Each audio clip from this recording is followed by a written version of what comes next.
Hi, welcome to Vijay's info. நாவல் பழ season வந்துருச்சு. சூப்பராக இருக்கும். இப்போ நாவல் பழம் சாப்பிட்றதுக்கு நல்ல டேஸ்ட்டாகவும் உடம்புக்கும் ரொம்ப நல்லது.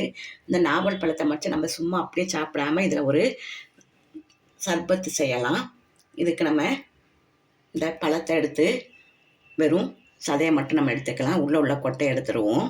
இந்த கொட்டையை தூக்கி வீசிடாமல் இதை நல்லா காய வச்சு நம்ம பொடி பண்ணி சுகர் பேஷண்ட்டுக்கெல்லாம் பொடியாக கொடுக்கலாம். ரொம்ப நல்லது இது. இப்போ நம்ம இந்த பழத்தை மட்டும் எடுத்து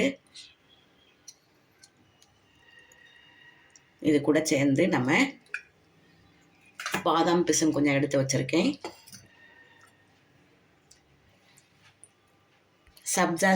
சப்ஜா சீடை ஒரு 5 நிமிஷம் மட்டும் ஊற வச்சுருக்கேன். நல்லா வந்துருச்சு. இந்த பாதாம் பிசன் நைட்டே ஊற வச்சுருக்கேன். கொஞ்சமாக எடுத்து ஒரு 4-5 பீஸ் எடுத்து வச்சா போதும். நல்ல புத நிறைய வந்துடும். இது கூட நம்ம சோடா எடுத்து வச்சுருக்கேன். தேவைக்கு சர்க்கரை, கொஞ்சமாக உப்பு, லெமனு, இவ்வளோ நமக்கு தேவையானது. சூப்பரான ஒரு சர்பத் செய்யலாம். இப்போ நம்ம இதை நம்ம கட் பண்ணிடுவோம். கட் பண்ணிவிட்டு உள்ள சீடை எடுத்து வெளியே வச்சிடலாம்.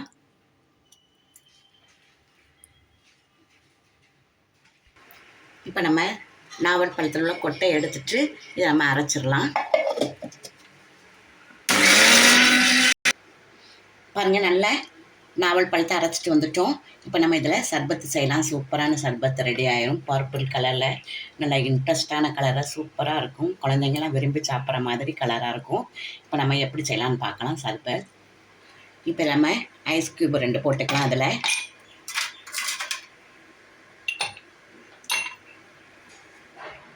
நம்ம அரைச்சிட்டு வந்த நாவல் பழம்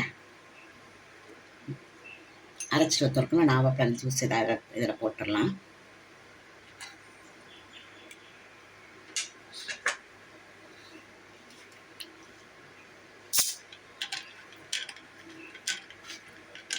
சோடா விட்டுறலாம்.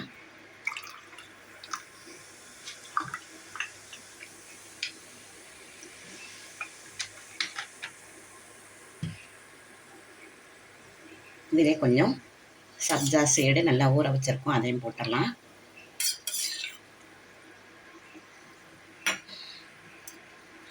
பாதாம் பிசு நல்லா நைட்டே ஊற வச்சுருக்கு. அதையும் போட்டுடலாம்.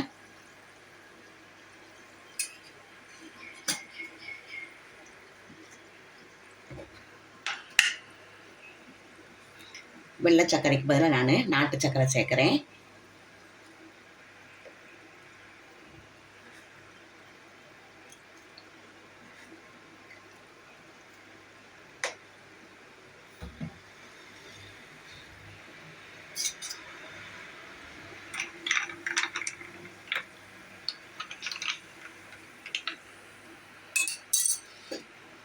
கொஞ்சமாக ஒரு பிஞ்சு உப்பு சேர்த்துக்கலாம்.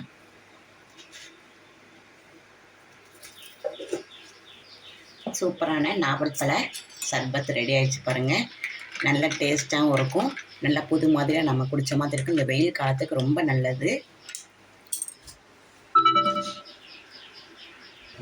நல்ல கோடை காலத்துக்கு ரொம்ப குளிர்ச்சியான ஒரு பானம் ரெடி ஆகிடுச்சு பாருங்கள். இதை நம்ம சர்க்கரை வியாதி உள்ளவங்களுக்கு நம்ம நாட்டு சர்க்கரையை கூட சேர்க்க வேண்டாம். கொஞ்சமாக உப்பு கூட சேர்த்து கொடுத்துக்கலாம். ரொம்ப நல்லது. இல்லை சப்ஜா சீடு, பாதாம் பிஷன் எல்லாமே சேர்த்துக்கும். எல்லாமே குளிர்ச்சியானது தான். நல்ல வெயில் அலைஞ்சு தெரிஞ்சு வந்தவங்களுக்கு மத்தியானம் இதை மாதிரி கொடுத்தா ரொம்ப நல்லது. ஸ்கூல் விட்டு வந்த பசங்களுக்கும் இதே மாதிரி கொடுங்க. நல்ல கலராக, நல்ல பர்பிள் கலராக செம்ம டேஸ்ட்டாக இருந்தேன் ஒரு சர்பத் ரெடி ஆகிடுச்சு பாருங்கள். ரொம்ப சிம்பிள் தான் செய்கிறது. ஒரு 10 நிமிஷம் கூட இது ஆகாது. நல்ல ஹெல்த்தியான ஒரு சர்பத் ரெடி ஆகிடுச்சு. இதை நீங்கள் உங்கள் வீட்டில் செஞ்சு அசத்துங்க. இந்த ரெசிபி பிடிச்சிருந்தா லைக் பண்ணுங்கள், ஷேர் பண்ணுங்கள், சப்ஸ்கிரைப் பண்ணுங்கள், பெல் ஐக்கானை தட்டி விடுங்க. மற்றும் ஒரு நல்ல ரெசிபி உங்களை சந்திக்கிறேன். பாய்.